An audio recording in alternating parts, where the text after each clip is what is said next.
तो सबसे पहले हम लोग बीपीएफ में काम करते थे। बीपीएफ का काम उतना अच्छा नहीं हो रहा था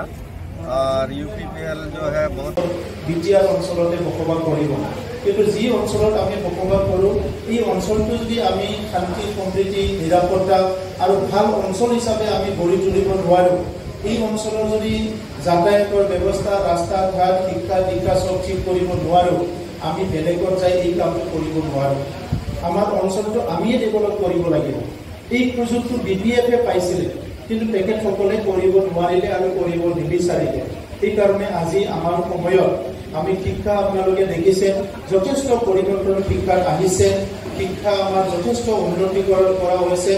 এই বছৰত আমি টাৰ্গেট লৈছোঁ যে কোনো এটা বিদ্যালয়ত এনেকুৱা এখন বিদ্যালয় মই চাবলৈ বিচৰা নাই যি বিদ্যালয়ত নেকি বাৰিষা মানে বৰষুণ পৰি থাকে আৰু ছাত্ৰ ছাত্ৰীয়ে ক্লাছ কৰিব নোৱাৰে এই বিদ্যালয়বিলাকক সম্পূৰ্ণভাৱে আমি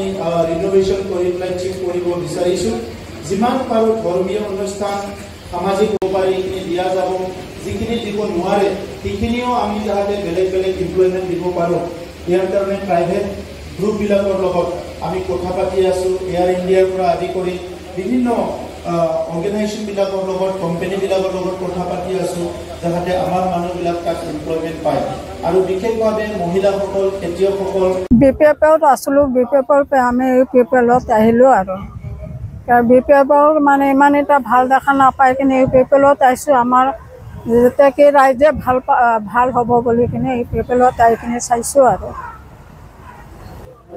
ভাল কৰাৰ কাৰণে আহিছোঁ কেনেকুৱা ধৰণৰ মানে বৰ স্কুল ৰাস্তা ঘাট কিবা কিবি এইবিলাক ভাল কাম দেখা পাই কিনে আহিছোঁ আৰু আমাৰ বহুতখিনি আমি পিছপৰি আছিলোঁ যোৱা দশকৰ পৰা দশক ধৰি শিক্ষা সামাজিক অৰ্থনৈতিক সকলো দিশতে তো সেইবিলাক আজি এটা দিশত অৰ্গেনাইজ কৰি লৈ যোৱাটো আমাৰ কাৰণে ডাঙৰ চেলেঞ্জ আছিলে 2020 চনত কাৰণ সেই সময়ৰ বিপিএফৰ নেতা মহিলাৰী ডাঙৰীয়াৰ নেতৃত্বত যিটো চৰকাৰ চলিছিলে প্ৰায় 3000 কোটি টকা ধাৰৰ বজা আমাক দি গৈছিলে আৰু ইয়াৰ লগতে বিভিন্ন সমস্যা আছিলে অফিচৰ বাহিৰত সমাজত হত্যা হিংসা বিভিন্ন পৰিৱেশ সো এইটো আমি খুব চাইছোঁ যে যেহেতু সকলো জাতি জনগোষ্ঠীৰ লগত মোৰ আগৰ পৰাই আলোচনা ভাৱ বিনিময়বিলাক আছে সম্পৰ্ক আছে সেইকাৰণে মই একদম নাৰ্ভটো বুজিবলৈ চেষ্টা কৰিছিলোঁ আৰু এতিয়া বুজি পাইছোঁ যে সকলোৰে আশা আকাংক্ষা আছে সকলোৰে ইচ্ছা আছে এইবিলাক লাহে লাহেকৈ আমি এটা এটাকৈ কাম কৰি যাম আৰু তেতিয়াই সকলো জনগোষ্ঠী আগবাঢ়ি যাব পাৰিব আৰু যিসকলে স্বাধীনতাৰ ৭৫ বছৰ পিছত এতিয়ালৈকে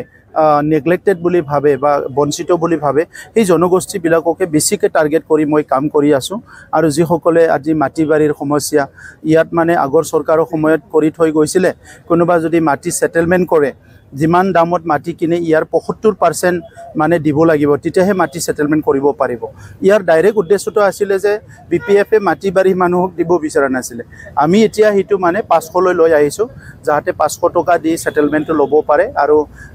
এইটো যিসকলে বেছি মাটি কিনিব ইয়াৰ কাৰণে এটা প্ৰিমিয়ামৰ এটা ৰাখি থৈছোঁ যাৰ কাৰণে এফৰ্ডেবল হয় যিটো কষ্ট কৰিব পাৰে ইউপিপিএল দলে যি সময়ত চৰকাৰ কৰিছে এই চৰকাৰখনে যথেষ্ট ধৰণে তাৰমানে তেওঁলোকে ডেভেলপ কৰিছে ইয়াত ৰাস্তা ঘাট বিভিন্ন ধৰণৰ দলং আৰু ইয়াত থকা প্ৰতিটো জাতি জনগোষ্ঠীক সুদূৰ প্ৰসাৰী ভৱিষ্যতে নিয়াৰ কাৰণে তেওঁলোকে যথেষ্টভাৱে কাম কৰিছে তেওঁলোকৰ যি লক্ষ্য উদ্দেশ্য একপক্ষীয় নহয় তেওঁলোকে সকলো জাতি জনগোষ্ঠীক এক লগত লৈ তেওঁলোকে কাম কৰিছে মই এটা সুদীৰ্ঘ সময় ছাত্ৰ সন্থাৰ লগত জড়িত আছিলোঁ এই ছাত্ৰ সন্থাত জড়িত আছিলোঁ জাতিটোক ডেভেলপ কৰাৰ কাৰণে আজি ৰাজনৈতিকভাৱে ওলাই আহিছোঁ কিয় কাৰণ জাতিৰ যি সমস্যা থাকে সেই সমস্যাৰ যিটো পাৱাৰ সেই পাৱাৰটো একমাত্ৰ ৰাজনৈতিকভাৱে সমাধান নহয় কাৰণ দীৰ্ঘদিন মই এটা সংগঠনৰ লগত জড়িত আছিলোঁ সাধাৰণ সম্পাদক আছিলোঁ উপসভাপতি হৈ আহিছোঁ আজি সেই সমস্যাখিনি ৰাজনৈতিকভাৱে মই সমাধান কৰাৰ কাৰণে মই যথেষ্টভাৱে চেষ্টা কৰিম আৰু মই আজি আপোনালোকৰ মাজত দুখেৰে কওঁ নিখিল ৰাভা ছাত্ৰ সন্থাৰ এগৰাকী অক্লান্ত কৰ্মী আছিলোঁ শ্ৰমিক আছিলোঁ আৰু সেই যিটো স্থান মই নিখিল ৰাভা ছাত্ৰ সন্থাক দিছোঁ মোৰ ফালৰ পৰা আজি সেই স্থানটোকে মই মন্দিৰ হিচাপে লৈছিলোঁ নিখিল ৰাভা ছাত্ৰ সন্থাক নিখিল ৰাভা ছাত্ৰ সন্থাৰ যি মন্দিৰ আজি মই ইউপিপিএলক দিলক সেৱা কৰাৰ কাৰণে জনসেৱা কৰাৰ কাৰণে মই আগবাঢ়ি আহিছোঁ প্ৰথমতে আপোনালৈ ধন্যবাদ জনাইছোঁ কাৰণ আপোনালোকে সকলোৱে জানে BPF মই